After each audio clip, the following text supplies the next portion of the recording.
All right, changing gears a little bit for a bit this morning. We're gonna take some testimony on H-276, which is an act relating to creating a rental housing registry. First thing I want to do, Ron, did you post that? Did I give that to you to post? No, it sounds like a no. Did I send you 1.1 from David? There was no attachment, you said post for our next conversation. There was no attachment. There was nothing there. All right, so while we're listening to testimony, I'm going to forward version 1.1 of H-276. One of the things that happened last Friday was I realized that I didn't proof what David had sent me, and so when I saw that there was a penalty for $5,000, I realized that that's not really the draft that I wanted to put forward. So I have the draft that I wanted to put forward. It is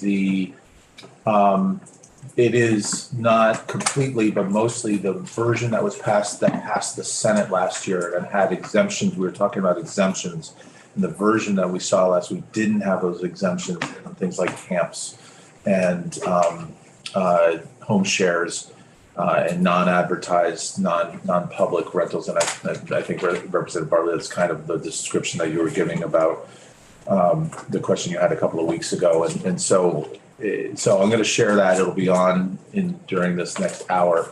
But that's the draft I think we'll continue our conversation on. It's version 1.1. So it has, when we get to review the text again, that's what we'll be reviewing. But let me go find that and we'll get it posted. But first up on our list on Zoom is Julie Marks, who did come in earlier today.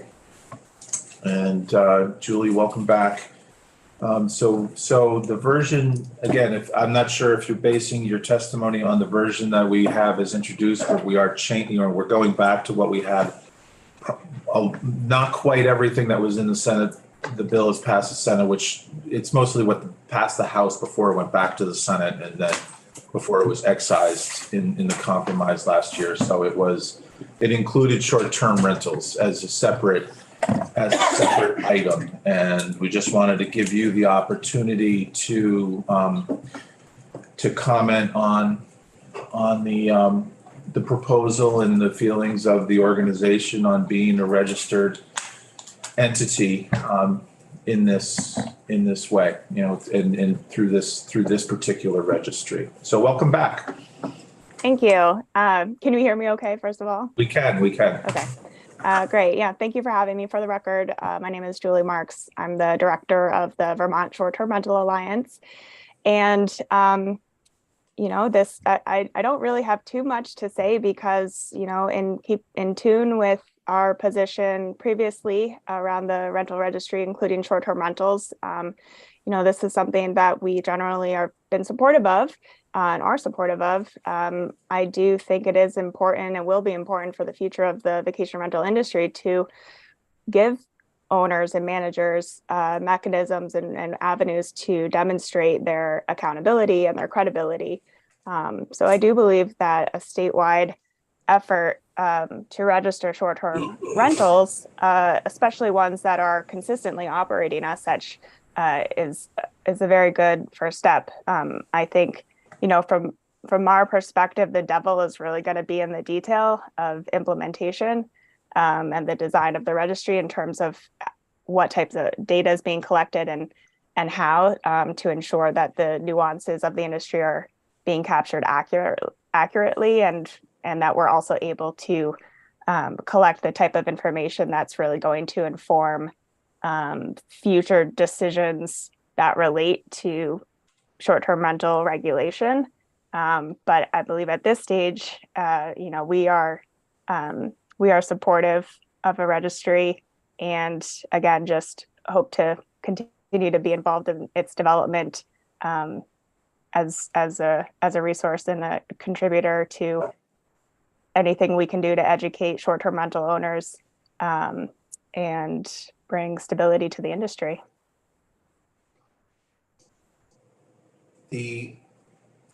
One of the aspects of this bill, I think, that is we've always envisioned anyway, is that it's a way to inform the people who are on the registry. I mean, I think one of the biggest issues I've seen is that no matter that you have an organization that serves and services short-term rental owners, A, you don't represent everybody, and B, people still may not read all the emails that they get in their boxes. Right. And the idea here is for both long and short-term rental property owners is to at least have a way to communicate with people. Whether you open up your email or not is up to you, but the ability to say, hey, look, the law is changing, or this is, simple information anyway that we could possibly provide. Is that is that useful to you, do you think? I do. I mean, there are several ways in which this I envision this registry being useful for our association and our industry at large.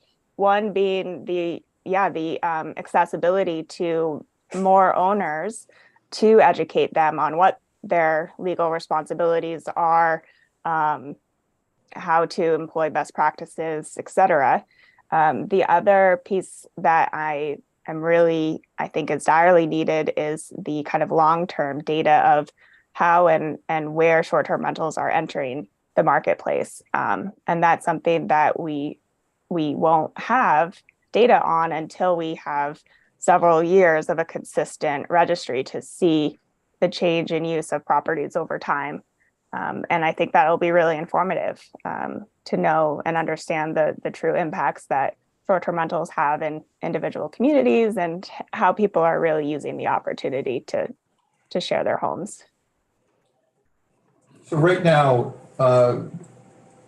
you had testified earlier this year that you own a couple of properties that you own properties that use for both, if I'm not mistaken, both long-term and short-term. Yeah. So when you are the properties all under one LLC or one business, or do you have like a different tax number for each of them? For me, I have kind of two different situations. I have an LLC for some properties, and then my homestead is in my name, but we have short-term rentals on our homestead as well. So that would be considered owner occupied. But other people certainly have a unique LLC for every property. If they have multiple, others operate without LLCs. It's there's not kind of one way of doing it, but that is kind of where our interest lies, is in the details of how that data is captured and how we define use, because it is very common for a property that does do short-term rentals to also do long-term rentals in the same year. And so we would have to, in order to capture that data accurately, we would really need to work on that registration form to make sure that all those nuances are captured correctly. Sure. I mean, because and I appreciate your comment that it would take more than a couple of years to sugar off like what normal would be called. We took in conversation, and I think just in I don't think it was with you, but and I'm going to ask a question that deals with the in-between rentals. We've talked about how the short-term rental law, you can't rent it for more than 30 days at a time, because then it becomes a long-term lease.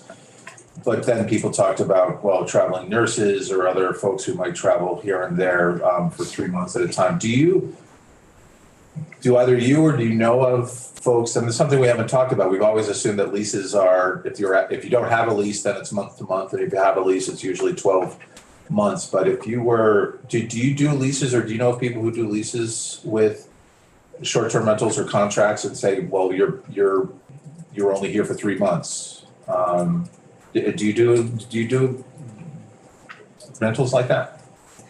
I don't personally, but I do know that many do. I believe so far in the industry, it's kind of been a personal decision as to whether or not the owner manager creates leases for every guest, as we call them, whether or not it's for 3 days or 3 months.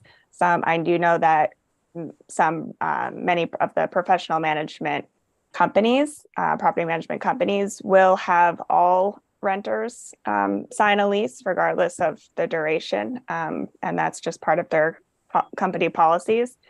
But I don't believe there's really a standard at this point, and especially I think in Vermont, because and I'm stepping outside of my jurisdiction. I know you have Angela here on the phone, but that we don't need written leases once we're in that 30-month rental arrangement. Yep. Okay, any questions for Julie?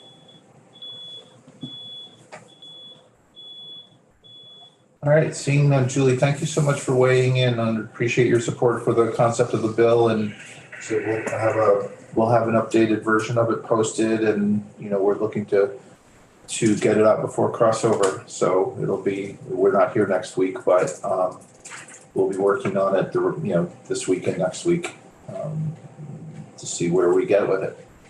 Great. Well, thank you again for having me, and best of luck. Great, thanks. Thank Julie. you. Thank you. Take care.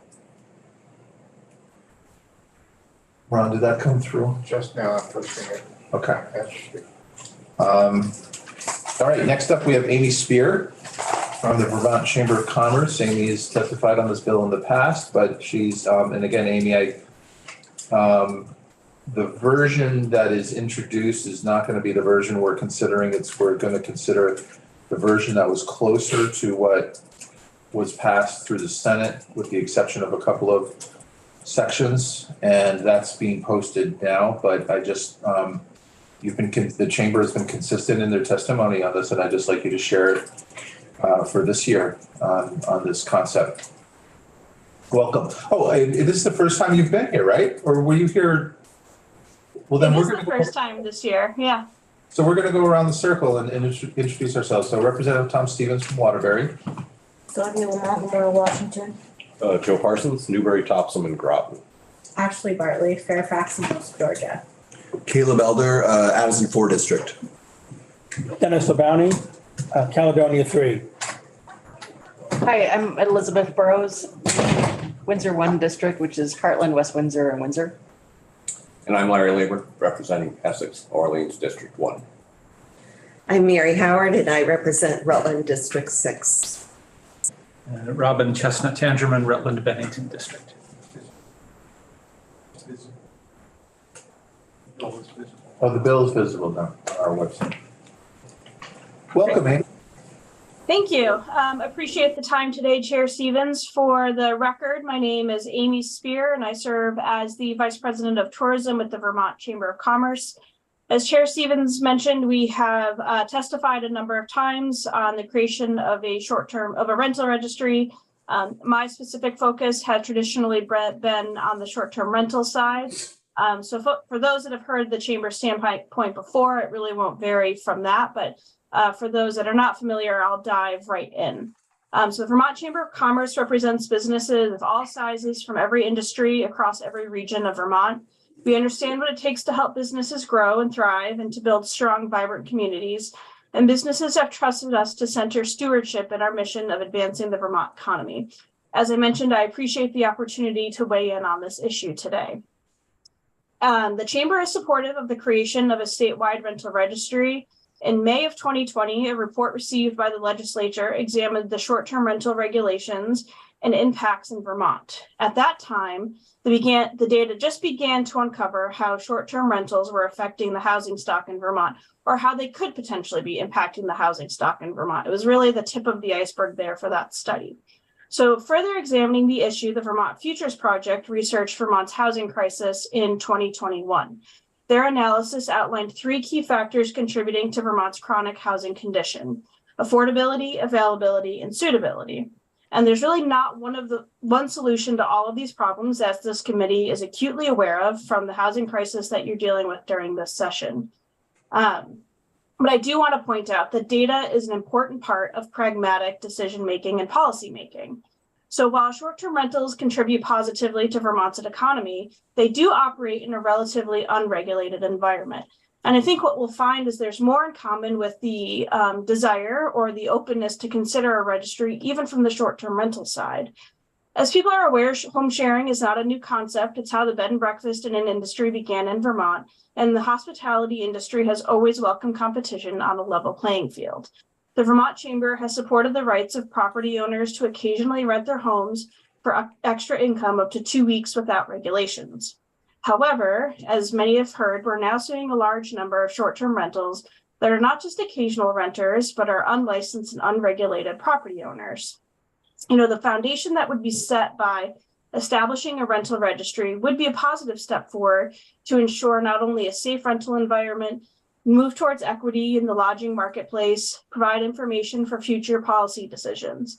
Collecting basic information really would be a necessary first step to improve communication and would, as I mentioned, provide data if the state chose to enforce health and safety regulations in the future or look at other future policy decisions. So again, I appreciate the continued dialogue on this issue and the efforts to continue a safe environment for renters in Vermont. So with that, I will take any questions that folks have. Representative Chestnut Tangerman. Thank you, Amy. This clarifying question.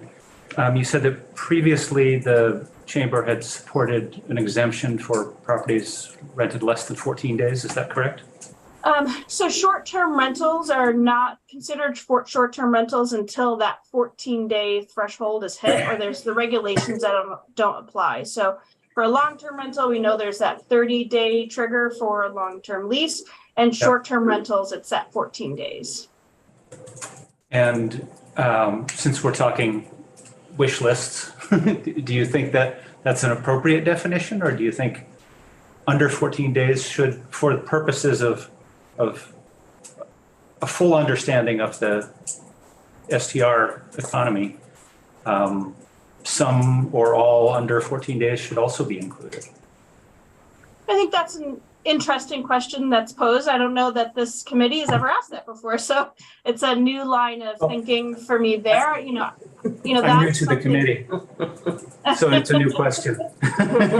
So, I think that's something that would be a deeper dive into state statute rather than looking at data for, how we can address policy decisions in the future.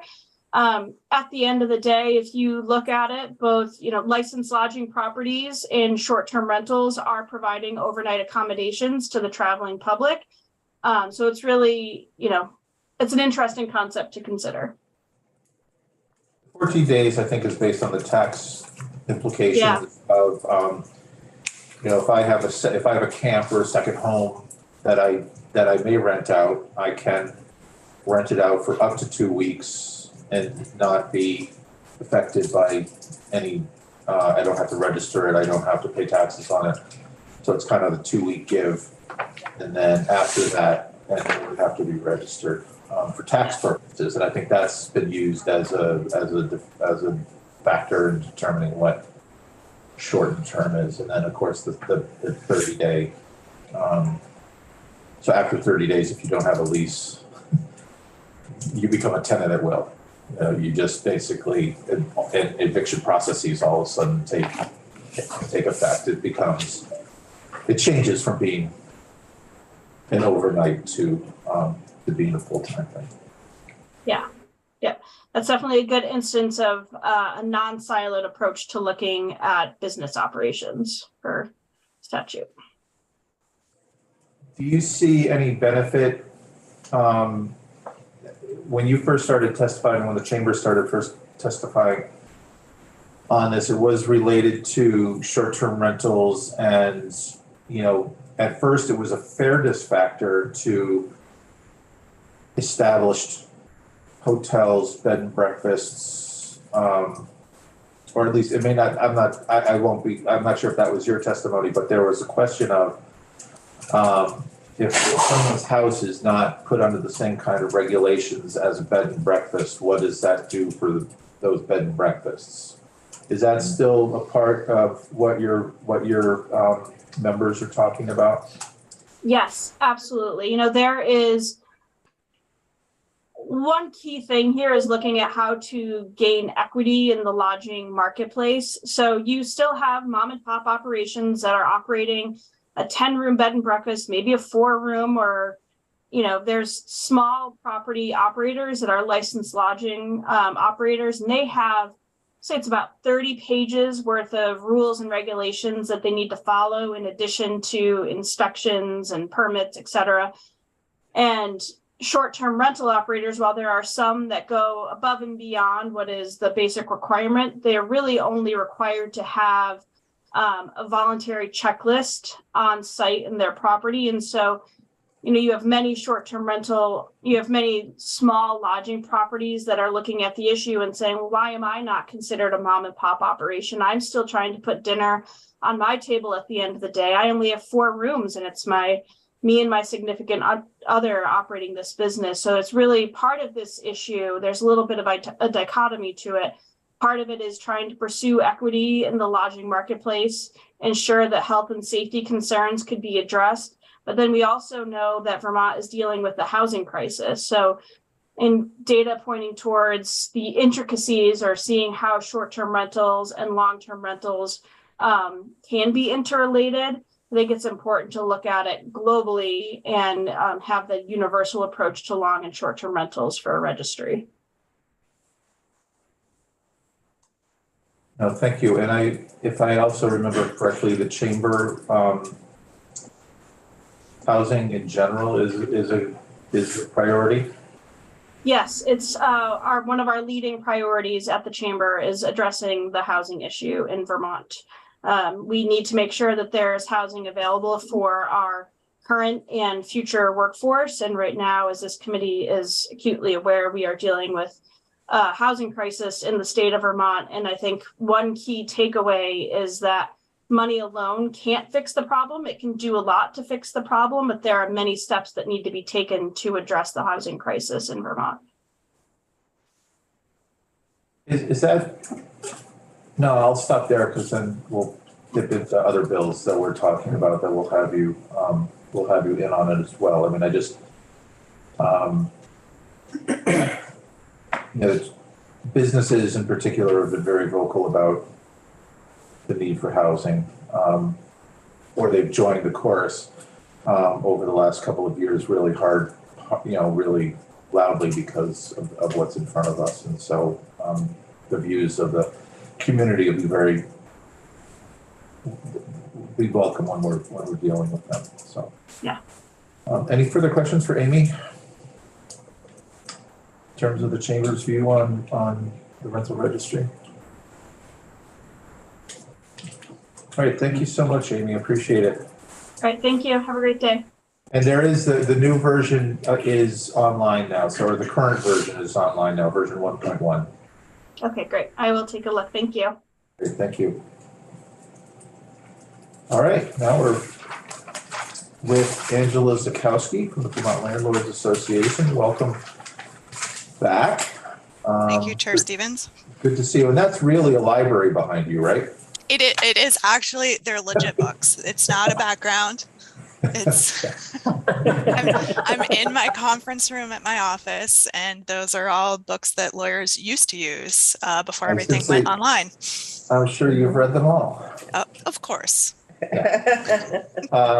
So Angela, I don't know if you overheard, but we do have the version of the rental registry. The current version is online now. So committee, Angela is. I've asked Angela to testify because she has been on the committee. You've been involved in this concept of the rental registry for the last 5 years anyway. Maybe longer than that. I'm choosing not to remember any longer than that. But did you work with the advisory board with Sarah Carpenter and Wendy Morgan and this was in the before times. And I just want to point out that we've been working on this for a while. It's undergone quite a bit of thought. And the version again that we're going to next consider is version 1.1, which is online. But Angela, if you could kind of give your, I think what struck me 5 years ago again was the fact that people sat down around the table who we generally didn't have sitting around the table together in a non-antagonistic way to try to come up with a program that was the right thing to do. And I think that's what came out of the Rental Housing Advisory Board on this particular issue. And I just wanted, if you could just share your experience with it and then your thoughts on moving forward with this. Sure, absolutely. For the record, my name's Angela Zajkowski, and I'm the director of the Vermont Landlords Association. And as Chair Stevens pointed out, I was a member, and actually I'm still currently a member, even though the board is not very active or hasn't been active, of the Rental Housing Advisory Board, which was created a number of years ago to deal with some of these housing issues and to take sort of the deep dive look at some of the problems facing housing in Vermont. And the board worked for at least 2 years on this issue, and the proposal in draft 1.1, and I did actually have a chance to go pull it off the web and take a look at it briefly this morning, is sort of the culmination of this bill. And it is one of the most balanced approaches I've seen to a registry. And I think that's partially due to all of the various voices that were at the table as a part of the Rental Housing Advisory Board who looked at this and considered the viewpoints of the landlords and of the tenants and of the state of Vermont and what data was needed for housing, and to take a look at our housing stock, where it is, where it's located. I think since that time, what we have seen through the COVID times is that it would have been incredibly useful to have access to providing notifications to the landlords of the state of Vermont as a group for things like the Rental Housing Stability Program, or the Vermont Emergency Rental Assistance Program, for now the Landlord Relief Program. And so we have had a sort of a gap in our data where we haven't been able to notify all the landlords in the state of these various programs as they were being developed and rolled out, because we didn't have a registry or didn't have a way to provide that information. Best we could do is advertisements, getting the word out sort of through my organization. But I think, as I've acknowledged time and time again, I don't capture all of the landlords in the state. I have fraction of them or a portion of them, but certainly not all of them. And what we do know is there were a lot of landlords and then tenants who were not aware of these programs that had existed through COVID for assistance with rental payments, utility payments, and now with the Landlord Relief Program, a program that can help not only with rental arrearages, but also with damage to the property. And so I think this bill, and as drafted, does the best I've seen of balancing the needs of the state to have the information with the protection of the privacy of the landlords who can access the information, who has the ability to get the information, and what it's going to be used for. And so it's not everybody's happy about it. Not all of my people are happy about it, but in terms of what I've seen, I think it meets all of those needs in sort of the fairest way possible. Some of your members, I would have to imagine that plenty of your members live in areas where there's already an existing registration program. Did you get feedback from those communities? I don't tend to, because they're already part of that registry inspection system. And so it's just part of operating business for them at this point.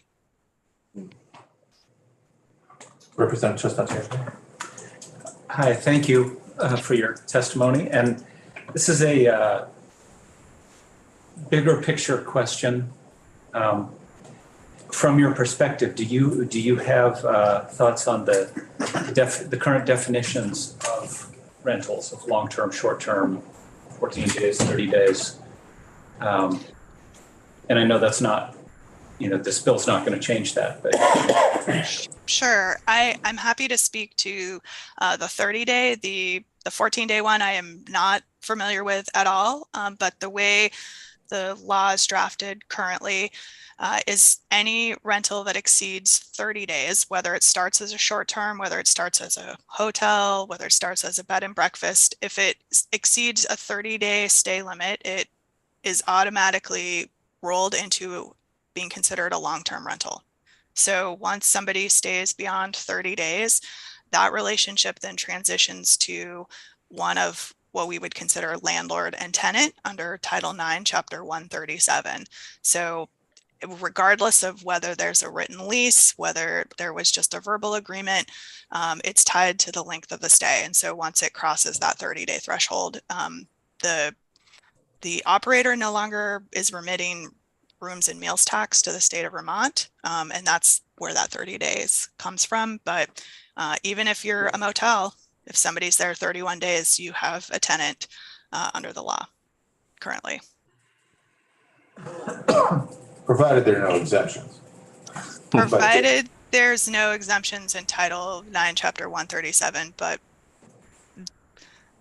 we don't run across those very often. But in general, it's and I think the important thing to remember about short-term rentals is that you could have 11 short-term rentals that are 28 days each. That's where the short-term, that's where a full-time short-term rental person can go if they wanted to. But it's just that it's that one tenant in one occupancy that stays for more than 30 days where it triggers long-term. Right. And so I think getting to an earlier question, if you had somebody who you had leased a unit to for 3 months, that would be considered a long-term tenant under the law, and that would be considered a landlord-tenant relationship. Representative Elder? And just, I think it's just interesting when you get to 31 days and then you're considered a tenant at will, because in some ways it changes things from if you were just there for 2 weeks.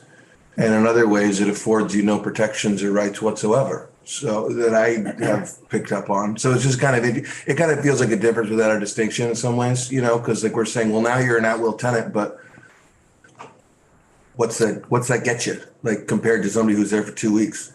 So I would respectfully disagree.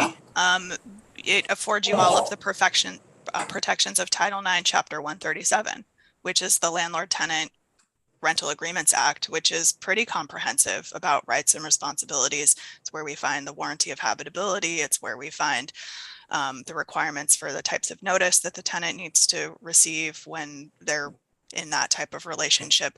I would actually argue that you may have less rights before you cross over that 30-day threshold, because those Title IX, Chapter 137 provisions don't apply to that relationship. There may be other ones that apply, but those tenant protections will kick in at day 31. That's interesting. Yeah, I remember our previous conversation about this. I was kind of trying to understand how an at-will lease benefited you compared to, well, you've got your written lease, then you've got your at-will lease where there's no written document. And during that conversation, my impression was that there really wasn't much protection afforded. So that's interesting. That's really the Title IX stuff. Oh, it becomes, yes, I mean, you would have to be evicted. If you weren't paying, the landlord would have to, the property owner would have to evict you after 31 days, whereas beforehand you could just be kicked out. And so those are the kinds of protections that you're afforded. And again, it's well, getting complicated. Long-term rental leases are not simple either. Representative Barton. Thank you. Are you able to share with us the concerns of your members who don't like the idea of a registry? Absolutely. The feedback that I've received is the fee for starters, the payment of an additional fee. And I think there's some inherent distrust in what the information is going to be used for. That's why I've been trying to stress that the bill does a good job of describing who has access to this information and what it can be used for, because I think there's some fear within the community that it would be used for not above board purposes, that it could create a situation where they're being targeted. And it's been a long road for a lot of members of the community, feeling like they aren't appreciated and are sort of demeaned. We've seen some changes in that, but there's a lot of distrust within the community. We're trying to fix it, but it's still there.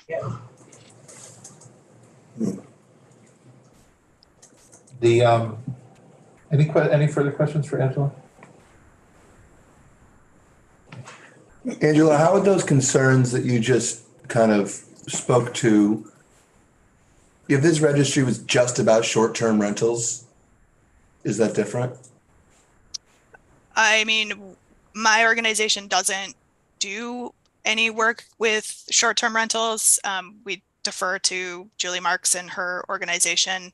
And so if it was just focused on short-term rentals, we wouldn't really have a sort of a dog in the fight because it wouldn't impact my members. It would if they had short-term rentals, but it sort of would be outside the scope of what we do and who we're representing.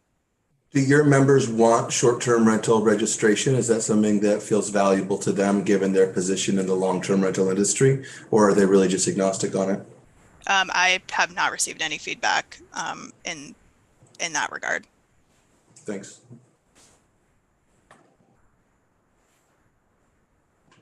All right. I think that's it for now. I think that's it. I'm trying to keep my own self focused on just this bill and not the 752 other things that we could possibly talk about. Of course. And as always, I'm always happy to make myself available to discuss any of those others or this one further.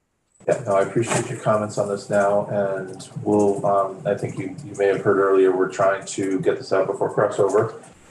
And so we'll be focusing on the new draft. If there's anything that pops up that you have comments on, further comments on, we'd be happy to hear from you. Certainly. Thank you very much. Great. Thank you, Angela. Thank you. Thank you, Angela. Hi to John.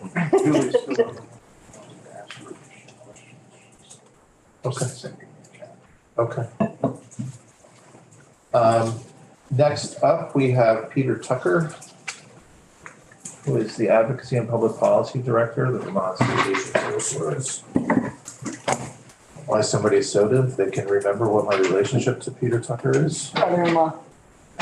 Twice removed. Yeah. Twice removed. At least. In Vermont, I think we might qualify. See, the Italians just call everybody cousins. It's much simpler. There you go. No degrees, There you go. Hey, just cousins. cousins. That's it. Great.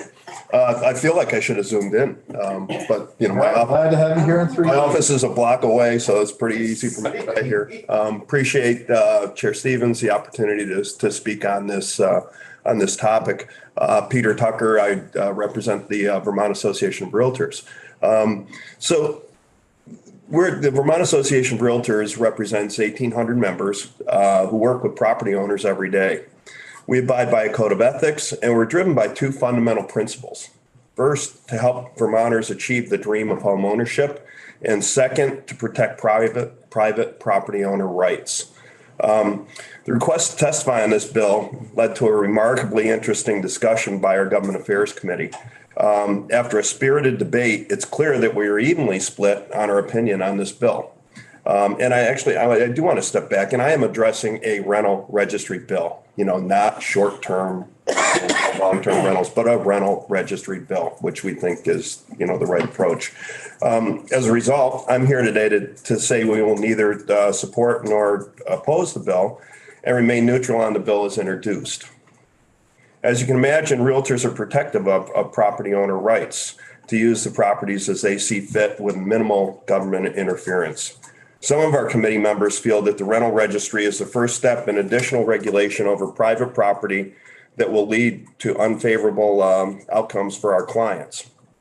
And then I have just some quotes from the members of our committee, which I thought was, incredibly spirited on both sides, debating back and forth.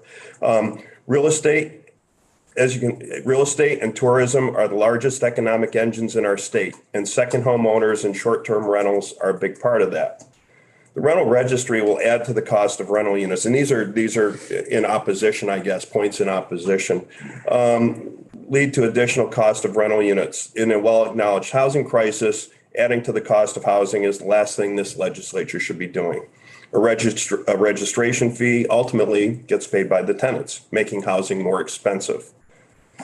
Another quote, "My concern is that the registry becomes solely a vehicle for the Department of Taxes and the Division of Fire Safety." And I'm adding into this quote, the Agency of Housing and Commerce, to collect more taxes, more fee revenue out of existing stock, and not a tool to increase rental housing. Just more, from the folks that are out there. Another quote, "My experience with the Department of Fire Safety throughout the state has been that they seem to struggle with the work that they have now. And I don't know if the 1 to 5 additional inspectors, this is off the bill is introduced," because I do see that language has changed in 1.1 as well. Well, because we approved that language last year when we approved fire safety's enforcement.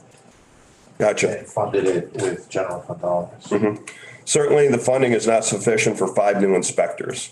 And I'm going to try and stay on target on the bill, so I'll skip that one little section that I had about, because I have talked with the commissioner or the director of fire safety about public building inspections, but maybe for another time. While our committee universally acknowledges the concerns impacting property owners in Vermont, many of our members point out the benefits of a well-run registry. Another quote, "Obtaining accurate data about how our housing stock is being used will be invaluable moving forward for our cause. Without accurate data to reference, moving our housing agenda forward will continue to be difficult." Another quote, I also believe there could be aspects of this governance that moving forward may help influence the exploitation and abuse of tenancy through greater accountability from other parties. If you're going to register landlords, perhaps you should register tenants, or at least make the landlord-tenant relationship more balanced. And a third quote, or another quote. "Personally, I'm a fan of the registry proposal. I feel that quantifying the rental housing, both short-term and long-term, is a necessary step in order to have a productive conversation around the industry and a data point that we've been lacking for a long time. While registration certainly could add to additional regulation, in some cases, that's not all bad. The way I see it, either the state steps up to create some rules and regulations around rentals, or each individual city and town will. The potential results for us practitioners in having 247 different sets of rules to contend with, I think we all agree that some uniformity at the state level would be beneficial. Another quote, "I see the benefits to the realtors and our clients as data at the state level helps influence better policy, making for a better industry in the future. Also, leveling the playing field for investor landlord clients through more consistent compliance with inspections to the state." And another quote, "While I fully support an individual's right to use their property as they wish, the threshold between personal property to public space is crossed when a member of the public pays to lay their head down." And I thought that was an incredibly salient point, because, you really are talking about now public buildings, whether it's a short-term or a long-term rental. You can see that our group has a diverse opinion, both pro and con, to the proposed legislation. And while we did not agree on consensus one way or the other at this point, there is one thing that we did agree on. And this is another quote. "My personal belief is that every exclusion diminishes the utility and effectiveness of the registry." In previous conversations of the rental registry, and you do have some of your exclusions now, which I got to take a quick look at, and I don't think those are very concerning for us. But in a previous iteration of this bill, we talked about eliminating owner-owned duplexes and triplexes from consideration. And, I mean, there's so many of those in the state of Vermont that we think that anything that goes along those lines is going to make the data, corrupt the data basically and make it pretty useless. You got to have everything in if you're really going to know what's going on here. So depending on those types of exclusions, we would take a look at the kind of the final version of the bill, and that could change our opinion on the bill. But the exclusions that I saw today, I don't think would qualify there. So thank you for your time. This has been a really interesting process for my government affairs committee. And, we protect property owner rights. I mean, if you believe that fundamentally, you've got to oppose this. But then, so many members of our committee get it. And I really understand what you're trying to accomplish. And I think that's the balance that we saw. So appreciate your time. Happy to answer questions.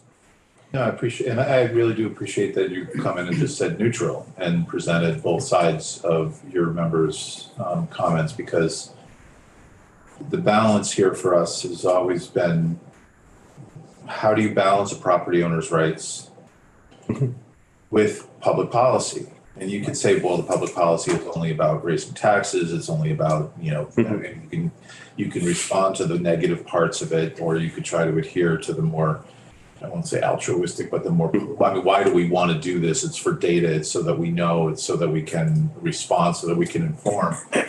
And, again, not everybody's going to trust that. But I think that balance of public policy and private ownership is really at the core of these conversations. And agree. We'll have these conversations when we get to specific landlord-tenant situations, labor management situations. It's not a question of who has the power in any of those relationships, but it is what can how can we balance the two? We are the government. That's your job. Yeah. So we're the system. That we're the ones who make the policy or identify it and want to fix it. So, I appreciate you sharing both sides of the coin that came out of your meetings. Representative Elder. Thank you.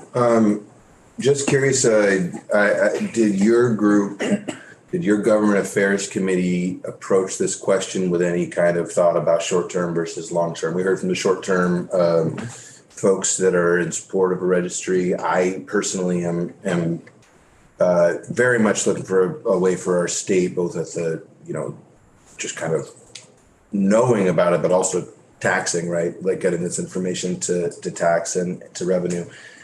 I'm interested in the short-term rental registry significantly more than the long-term rental registry. I'm just wondering if your group had those conversations separately, or if this is really just kind of being looked at in its totality, right? Or if you're kind of,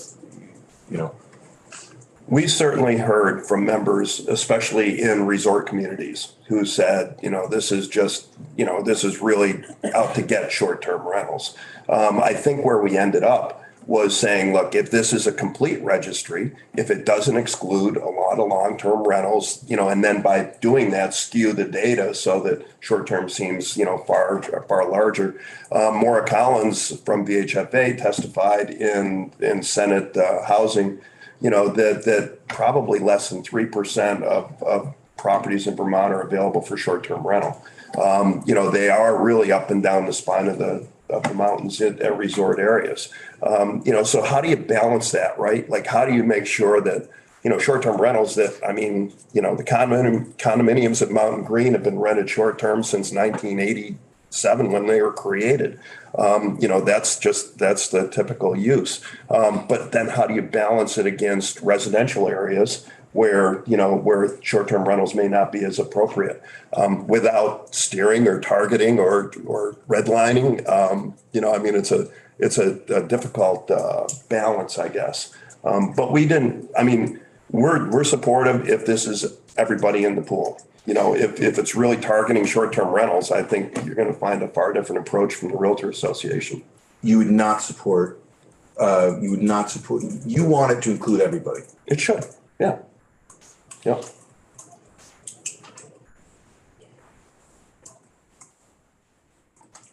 I live in West Windsor where we had a large number of, proportionately a large number of short-term rentals up on Mount Escutney. And then the resort went bankrupt and all of those were transformed into long-term rentals.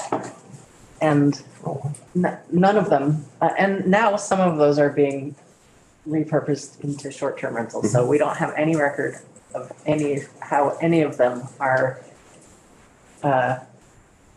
used, whether they're year-round occupied or part-year occupied or short-term, long-term. There's like, several hundred units up there that we have no idea. And I think that I appreciate the statistic that keeps getting brought out about it only being 3% of rentals, but when it's in a rural area, it's still, I think a lot of these rentals, the short-term rentals are in rural areas and it's really significant for us. I actually lived in Brownsville for 15 years. So, and when at the height of the development there. So, very familiar with it. It's interesting that those properties which, kind of fall into that resort, what you would think would be a short-term category are being used more long-term. It goes to one of the things, and I can't remember who mentioned it, talking about change of use, right? Because I think that's going to be the hard thing for this registry to really accomplish. Something that was used as a short-term for, 6 months in the winter and then is a long-term for, 90-day nurses and traveling nurses in the summer. How do we properly account for that, right? That's going to be one of those things. But if everybody's in the pool, then we're going to find out how many of those are short-term, how many are long-term. Exactly right. And, that's certainly, where we're coming from. We anticipate this is a complete rental registry bill. Yeah. Not targeting one specific class. And it's not addressing, because it's just a list, it's not addressing any of the other regulations that people might be interested in seeing or not seeing.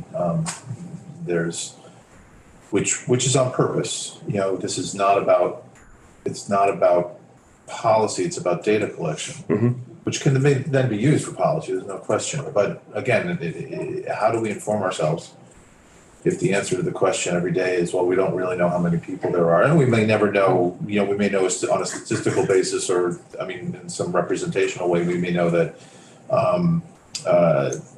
that 3% number might total up to a certain number. But again, for our policy making purposes, it really helps to have the data so that we can, know that what's out there and how it's going to be effective. And all we've done so far to regulate short-term rentals is to enable individual municipalities to do it on their own. We don't have a statewide policy at this time. We have, but again, any municipality can could be informed by the data you collect. Brownsville, I'm sure West Windsor would be interested in knowing, what that split looks like in those properties. Yeah. Okay, sorry, lost my train. registry. So, no, that wasn't it. I'll come back another time. Yeah. No, I think it's, you said it's there were exemptions last year that were added that were somewhat common sense. And then there were more that really would have changed the amount of people that would have been affected by the registry. And it goes to, and part of that argument was,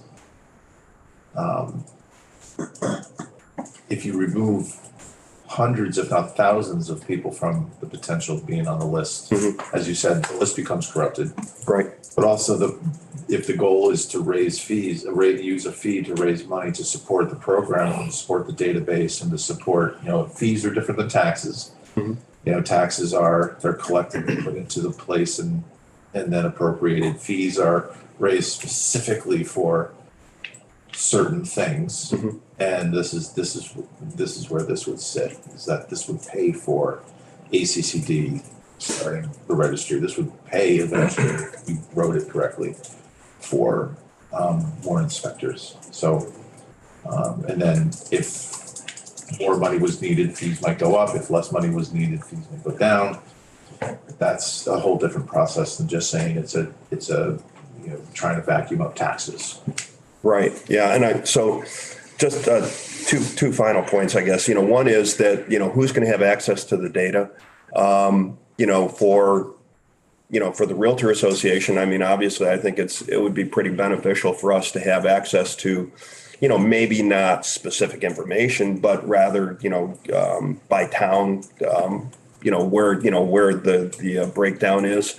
And then as far as the funding, I would encourage this committee to fully fund the Department of Fire Safety. The original bill had $200,000 in it for 5 guys. I mean, you're only going to get 2 guys, I know that they have trained up at least a couple of rental inspectors at this point. And I guess my only other question to the committee is, we are assuming that the inspection component of this was in legislation last year that says that the inspections will be based on complaints, and that would be the standard going forward. Which is different than Burlington, and maybe some others, but we know in Burlington it's every 3 years. Right. There's a routine. They do that. Different municipalities. Can you just explain your comment about Division of Fire Safety again? So you're saying you think we should add an appropriation for more positions there? Well, not for more positions, but just to fund. I mean, it's 1 to 5, right? And if you want 5 fire and safety inspectors, one of the things that we've seen, and I actually met with the director this summer, and he said, look, I mean, the thing that's leaning on us the heaviest is time of sale inspections. So me as a realtor, when I sold a property to somebody that I anticipated would use it as a rental property, I insisted on a fire safety inspection. Many attorneys, especially in Burlington, they're representing a buyer and they know that buyer's interest is in renting the property, will require a fire safety as part of their attorney review or, part of the deal. So as a result, the burden on fire safety has increased dramatically. I mean, Director DeRocher said, we used to do like 150 of these a year. Now we're doing like 1,500.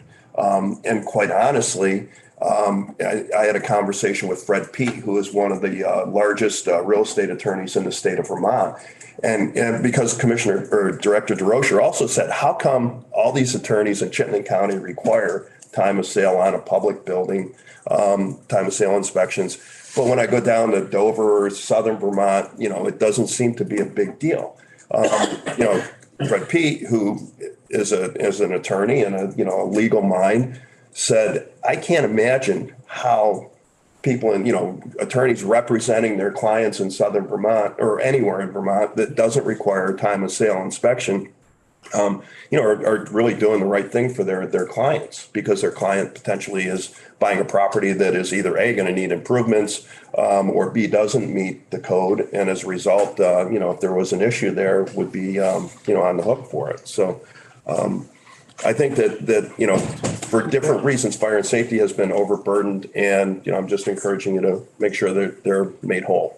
Yeah, no, I know that they're definitely overburdened, and I know the queue can be quite long for commercial electrical inspections and things like that, which would maybe be a different part of their workforce. But yeah, that's interesting. Now, how is the state compensated when they do all those inspections? It's like $125 an inspection. That's what it was. I mean, I haven't practiced in a couple of years, so I'm not. Whereas if you have like a home inspector, just house you're going to move into, you're going to pay $500 for that. Yeah. So it's like it does. If we go from 150 to 50, that's just an interesting issue, because I would venture to say $125 probably doesn't cover the cost to the state. Right. Anyway, it's interesting. Yeah. I think that they're really working hard to do a good job. They actually have changed their platform for electrical and plumbing inspections so that they, automatically qualify smaller projects, kind of do a desktop review and sign off on it. And that's cleared the air for them to apply their personnel to the bigger projects. And I thought that was we were looking for ways to kind of simplify Act 250. Yeah. And that was one of the things that one of the builders in my organization told us. And so we talked about that as well. So they're finding ways to be more creative, but, like most agencies, they're typically underfunded. So They've been so strongly, Department of Fire Safety has been so strongly fee-based, which is kind of old school in a lot of ways, but Yep. it's 125 for when you know that it's going, you wouldn't order the fire inspection unless it was going to be for a commercial property. Right. And so there's no reason to have a different fee. Right. And, quite honestly, for any public space, right? I mean, think about a condominium project where you have common walls, 3 or 4 units in a building. And, all those people are not going to rent their property at all. It's still a public building. And, making sure that, when that guy down there leaves the ashes out on the deck, that your fire alarm goes off is really an important concept. So it does apply even beyond a rental property. Yeah, there's some, again, we're getting more into nuances and away from Sure. the data collection, but That was the part I skipped in my testimony. Thanks for letting me get back to it. I just think capacity of the division is so important as we Right. address this. Yeah, it's gotta be part It's of it. good to understand that sounds like a relatively recent trend that you're talking about with attorneys. Is this like a post-pandemic trend, would you say? No. I'd say, in the last 5 to 8 years. So here's what happens, right? You've got an attorney on the seller side, an attorney on the buyer side. And, we're going along and everything is fine. And then some buyer's attorney says, hey, it's a public building. You really ought to have a fire safety inspection. So the next time that the attorney on the seller side represents a buyer and he's like, I better order that for my guy too. So it's caught hold mostly in Chittenden County. But from a legal perspective, it's the right thing to do, right? I mean, it's, so we're skipping over that in many places, which kind of works until it doesn't work. But the risk is there. And I think that applying a statewide, Director DeRoche will kill me, but, it should be applied statewide because that's legally the correct approach. Yeah. Does it have to be done by the state? Could somebody go out and contract for it privately, or are they just going with the state because it's seems like a pretty good price, or is this something that's a state function? It is a state function. Yeah. So there's no is. private party inspector that could give a comparable certificate review. Right. I guess, we did actually, I can't remember whether it was a government affairs meeting or with the director, but, did talk about licensing inspectors to accomplish that goal. In other words, as part of your building inspection, you also, if they had the credentials, and that would be the issue, could they have the credentials to actually do those kinds of inspections? Yeah. thank you, Peter. That's all I got. I really appreciate your time. Thanks for letting me expound on a few things. And You'll be back. yeah, okay. All right. Sounds good. All right, committee will go offline and we'll be back at 11:30 to talk to